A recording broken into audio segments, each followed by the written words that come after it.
এবার বীরভূমের দিকে তাকাই, কারণ আজ বেশ বীরভূম সরগরম। সেখানে বীরভূম জেলা পরিষদ থেকে কাজল মুছে গেল। অনাস্থা প্রস্তাবে ভোটাভুটির একদিন আগেই ইস্তফা দিলেন কাজল শেখ। জেলা পরিষদের সভাধিপতির পদ ছাড়লেন কাজল শেখ।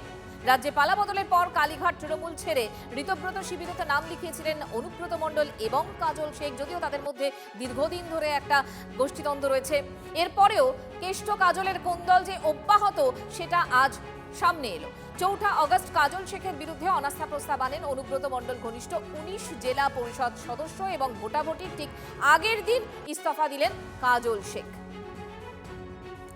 হিমাদ্রি আমাদের সঙ্গে রয়েছেন, আমাদের প্রতিনিধি, কথা বলবো তার সঙ্গে। হিমাদ্রি, দেখো, এই যে ঋতব্রত শিবির, সেখানে তো অনুব্রত মণ্ডল এবং কাজল শেখ একসঙ্গে গিয়েছিলেন, একসঙ্গে নাম লিখিয়েছিলেন। কোথাও একটা মনে হয়েছিল যে দীর্ঘদিনের এদের মধ্যে যে দ্বন্দ্বটা, সেটা বোধহয় খানিকটা কমলো, বোধহয় জল একেবারে সেই জায়গাটা ঠিক হলো। কিন্তু আজ যে ঘটনা ঘটলো, সেই দ্বন্দ্ব যে মেটেনি, সেটা আরো একবার প্রমাণিত।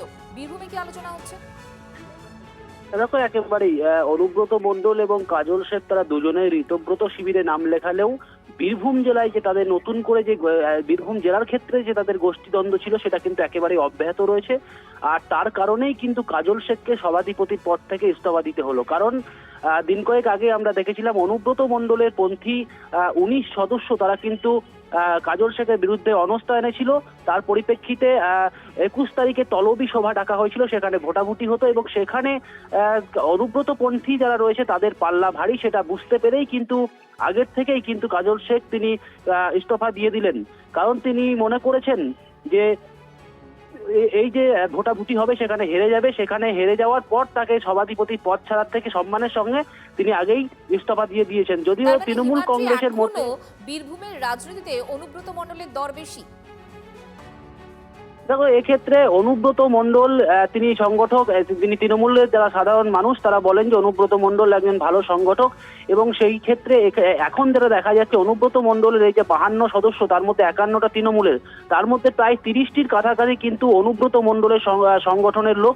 তারাও তৃণমূল করেন, কাজল শেখও তৃণমূল, কিন্তু অনুব্রত মণ্ডলের পাল্লা কোথাও একটু ভারী, সেটাই কিন্তু বোঝা যাচ্ছে এই যে বিষয়গুলি উঠে আসছে সাম্প্রতিককালে সেগুলিতে। হিমাদ্রি, আপাতত তোমাকে ধন্যবাদ। হিমাদ্রির সঙ্গে আমরা কথা বলছিলাম এবং এই মুহূর্তে যে খবরে আমরা নজর রেখেছি বীরভূমের দিকে আমাদের নজর, তার কারণ বীরভূমের জেলা পরিষদ, সেই জেলা পরিষদ থেকে মুছল কাজল শেখের নাম। দেখুন, ছবি দেখাচ্ছি আপনাদের, নেমপ্লেটে আগে জেলা সভাধিপতির নাম ছিল কাজল শেখ ফয়জুল হক, আর আজ দরজায় সেই নেমপ্লেট নেই, উধাও সেই নেমপ্লেট, খুলে ফেলা হয়েছে সেই নেমপ্লেট। ভোটাভুটির ঠিক একদিন আগেই ইস্তফা দিলেন কাজল শেখ।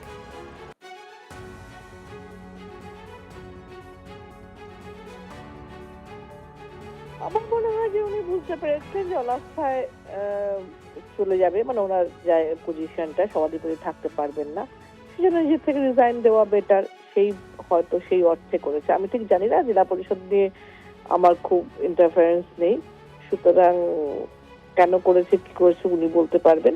কিন্তু আমাদের ধারণা, যেহেতু কালকে 21 তারিখে অনাস্থা ছিলই, মোটামুটি হওয়ার ছিল, বা উনি এটা ক্যালকুলেশন নিশ্চয়ই করেছেন যে জেতার সম্ভাবনা নেই বা হারার সম্ভাবনা বেশি, সেই জন্য হয়তো রিজাইন দিয়েছে। যারা এই ভালোর টোপে পড়ে যাচ্ছেন না, তারা নিজেরাও জানেন না চোরাবালির উপর দাঁড়িয়ে আছেন। কাজল শেখ, তাকে সরানো হলো, বিজেপিকে খুশি করা হলো, আর বিজেপির হয়ে তাকে সরানোর দালালিটা করলো ওখানকার ওই বালিশ তৃণমূল। তো এদের মধ্যে কয়েকজন নিজেদের স্বার্থে বাঁচার জন্য বিজেপির দালালি করছেন, বিজেপির পারপাস সার্ভ করছেন। এইটা হচ্ছে তার আর একটা নমুনা। বিজেপির কথায় বিজেপিকে খুশি করতে বিজেপির ইনস্ট্রুমেন্ট হিসেবে কাজ করে বালিশ তৃণমূল কাজলকে ইস্তফা দিতে বাধ্য করবে। কাজল এবং অনুব্রত মণ্ডল, এই দুজনের মধ্যে একটা দ্বন্দ্ব রয়েছে এবং এরই মধ্যে ঢুকে পড়েছে হোটেলের রাজনীতি। সূত্রের খবর, হোটেলে ঘাঁটি গেড়েছেন কেষ্ট ঘনিষ্ঠ 18 সদস্য। অন্যদিকে গতকাল রাতে কাজল ঘনিষ্ঠ 16 জন জেলা পরিষদ সদস্য জানিয়ে দেন যে তারা কাজলের পাশে নেই। পাশাপাশি ঋত শিবির থেকেও 7 দিন ধরে চাপ আসছিল কাজলের ওপর। একটু কথা বলার চেষ্টা করবো, আমাদের সঙ্গে রয়েছেন আমাদের অ্যাসিস্ট্যান্ট এডিটর তন্ময় প্রামাণিক। তন্ময়, একটা বিষয় পরিষ্কার যে আমরা এই মধ্যপ্রদেশ বলো বা রাজস্থান বলো বা মহারাষ্ট্র বলো, এই যে বিজেপি শাসিত রাজ্যগুলোতে আমরা রিসর্ট পলিটিক্স দেখেছি, এবার বীরভূমেও হোটেলের রাজনীতির কথাটা আমাদের বলতে হচ্ছে এবং হোটেলে যারা রয়েছেন তারা কোথাও একটা বলছেন কাজলের সঙ্গে আমরা নেই, আগে ছিলাম। কিন্তু আমার অদ্ভুত লাগছে অনুব্রত মণ্ডল এবং কাজল শেখ এরা তো দুজনেই এই ঋতব্রত শিবিরের নাম লিখিয়েছিল, তাহলে গন্ডগোলটা কোথায় হলো? দেখো, হোটেল পলিটিক্স আসছে, তুমি যেটা বলছো, নতুন একটা খেলা শুরু হয়েছে এই মুহূর্তে বীরভূমের রাজনীতিতে জেলা পরিষদকে কেন্দ্র করে। কিরকম রাজনীতি জেলা পরিষদকে কেন্দ্র করে? না, বীরভূমেতে এই যে 52টি আসন রয়েছে জেলা পরিষদে, তার মধ্যে 51টি তৃণমূলের। এই 51টির মধ্যে প্রায় 22 থেকে 24 জন একেবারে কাজল অনুগত, আর 18 থেকে 20 জন অনুব্রত অনুগত। তার বাইরে যে সংখ্যাটা রয়েছে সেই সংখ্যাটা তৃণমূল কংগ্রেসের সদস্য, কিন্তু তারা কাজল বা অনুব্রত দুটো জায়গাতেই সমানভাবে তাদের সম্পর্ক বা যোগাযোগ বজায় রাখে। এক্ষেত্রে যেটা হয়েছে, কাজলকে অনাস্থাতে হারানো সম্ভব হচ্ছিল না। 18 জন 19 জনকে নিয়ে একটি রিসর্টের হোটেলে কয়েকদিন ধরেই রেখে দেওয়া হয়েছে এবং একই সঙ্গে রেখে দেওয়ার পর এই অনাস্থা আনার আগে এবার কিন্তু কাজলের পক্ষে যারা কাজলের শিবিরে ছিল তারা যেটা বলছেন যে আমরা চাপে রয়েছি, ফলে প্রকাশ্যে অনাস্থা ভোটে কাজল শেখকে সমর্থন করা আমাদের পক্ষে সম্ভব না। এদের মধ্যে একটা বড় অংশ কিন্তু এই বলা চলে কাজল বিরোধী শিবিরে তারা ভিড়েছেন এবং আজকে মাসাঞ্জলের কাছে কোনো একটি রিসর্টে বা হোটেলে বা লজে তাদেরকে রেখে দেওয়া হচ্ছে। আগামীকাল অনাস্থা ভোটে তারা অংশগ্রহণ করবেন, যদিও কাজল শেখ তিনি পদত্যাগ করেছেন। অর্থাৎ সেখানে শক্তি দেখানো হবে, নতুন কাউকে জেলা পরিষদের সভাধিপতি ঘোষণা করা হবে। এখানে একটি বিষয় অত্যন্ত গুরুত্বপূর্ণ, বিজেপির যারা জেলার বিধায়ক এবং নেতারা রয়েছেন, মানে তুমি ধ্রুব সাহা বলো, অন্যদিকে উদয় শঙ্কর মুখোপাধ্যায় বলো, কিংবা হচ্ছে যে শ্যামসুন্দর গড়াই বা অভিজিৎ দাস এবং তার সঙ্গে আরও যারা বিধায়ক রয়েছেন বিজেপির, তারা কেউ চাইছিলেন না কাজল শেখ অর্থাৎ ফায়াজুল হক তিনি সভাধিপতি থাকুন। এটা একটা পার্ট, এটা বিজেপির পার্ট, বিজেপির রাজনীতি।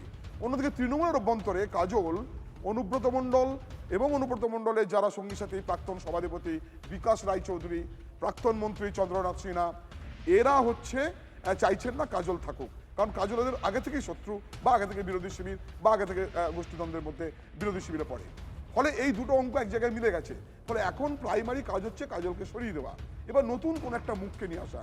সেখানে নববাবুরির নাম উঠছে, আকি অধিকারীর নাম তার মানে তন্ময়, এই যে দুটো শিবির যারা চাইছেন না কাজল শেখকে, তার মানে এরা দুজনেই অনুব্রত মণ্ডলকে চাইছেন জেলা সভাধিপতি হিসেবে? না, অনুব্রত মণ্ডল জেলা সভাধিপতি হিসেবে আসবেন। অনুব্রত মণ্ডল এখানকার সদস্য নন। অনুব্রত মণ্ডলে কেউ কি থাকলে তাহলে জেলা পরিষদের সভাধিপতি হতে পারে, সেটা বিকাশ রায়চৌধুরী তিনি আবার ফিরে আসতে পারেন কিনা, বা বাবুরি যিনি রয়েছেন তিনি আসতে পারেন কিনা, এমন প্রশ্ন উঠছে। কিন্তু অভ্যন্তর থেকে বীরভূমের পলিটিক্স থেকে যেটুকু খবর পাওয়া যাচ্ছে, এখানে নতুন একটা মুখ কাউকে করা হতে পারে, যে মুখ দুদিকের সমন্বয় রক্ষা করে চলতে পারে এবং রাজ্য প্রশাসনের সঙ্গে সহযোগিতা করে উন্নয়নের কাজ বীরভূমে করতে পারে, সেরকম একটা সম্ভাবনার কথা রয়েছে। আগামীকাল হয়তো সেই চিত্র পরিষ্কার হয়ে যাবে। ধন্যবাদ তোমাকে। কাজল তো এখনো এমএলএ রয়েছে, কেন পদত্যাগ করেছে আমি জানি না ডিটেলসটা। কাজল আর অনুব্রতর একটা ঝগড়া ছিল, তারই ফলশ্রুতি শুরু হয়েছে এটা হচ্ছে। কাজল তো এখনো কাজল শেখকে তৃণমূল কংগ্রেসের একাংশই বলছে দুর্বৃত্ত। আর কে কাজল শেখ, এরা কি মানে পশ্চিমবঙ্গের এদের নামে পরিচিত হবে? সুনীল গাউনির নাম লোকে ভুলে গেল, শঙ্খ ঘোষের নাম ভুলে যাচ্ছে, শক্তি চ্যাটার্জির নাম নেই, সৌমিত্র চ্যাটার্জি, সত্যজিৎ রায়, রুদ্রপ্রসাদ সেনগুপ্ত, বিভাস চক্রবর্তী, এরা কোথায় কোথায় এদের নাম করবে? সকালবেলা কাজল শেখ, কাজল শেখ কি পশ্চিমবঙ্গের তৃণমূলের ভালো খারাপ কিছু নেই, তৃণমূল